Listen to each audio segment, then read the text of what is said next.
इस्लामी विजय के बाद बीजान्टिन के साथ संघर्ष के कारण 3 शताब्दियों तक भूमध्य सागरीय व्यापार में गिरावट आई।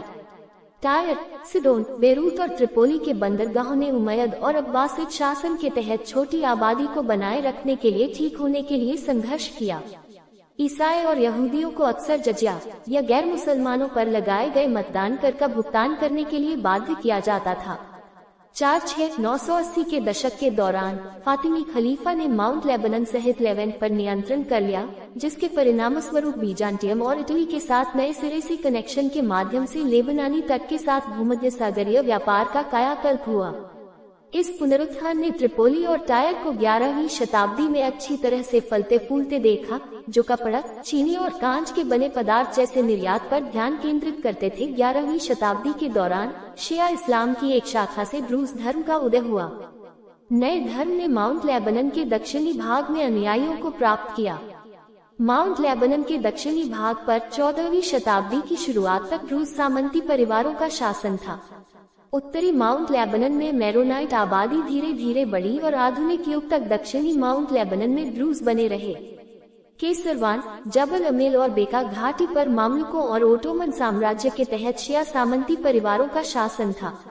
तट पर प्रमुख शहर सिडोन, टायर, एकर, त्रिपोली, बेरूत और अन्य सीधे मुस्लिम खलीफाओं द्वारा प्रशासित थे और लोग अरब संस्कृति में पूरी तरह से समाहित हो गए थे।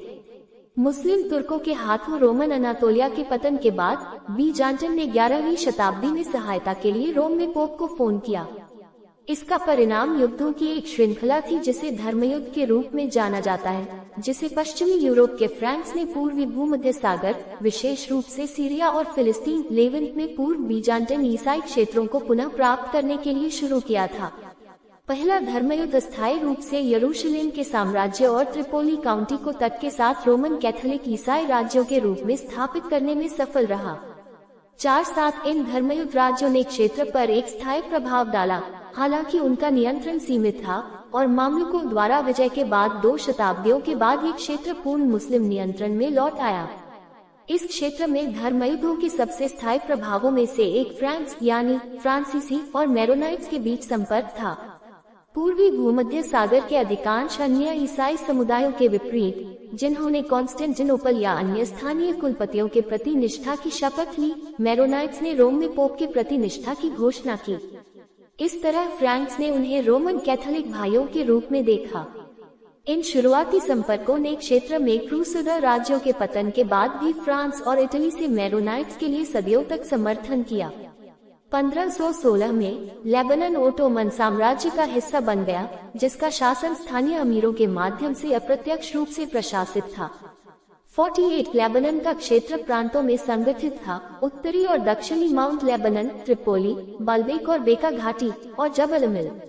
1590 में ड्रूज आदिवासी नेता फखर अल-दीन द्वितीय ने दक्षिणी माउंट लेबनान में कोरकमाज का उत्तराधिकारी बनाया और जल्दी ही शौक क्षेत्र में ड्रूज के सर्वोच्च अमीर के रूप में अपना अधिकार स्थापित कर लिया।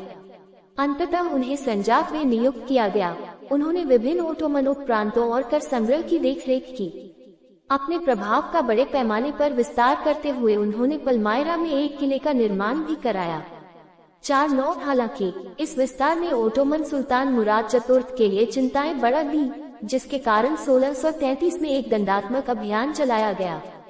फखर अल-दीन द्वितीय को पकड़ लिया गया, 2 साल के लिए कैद किया गया और बाद में अप्रैल 1635 में उसके एक बेटे के साथ उसे मार दिया गया। 5-0 उसके परिवार के जीवित सदस्यों ने 17वीं शताब्दी के अंत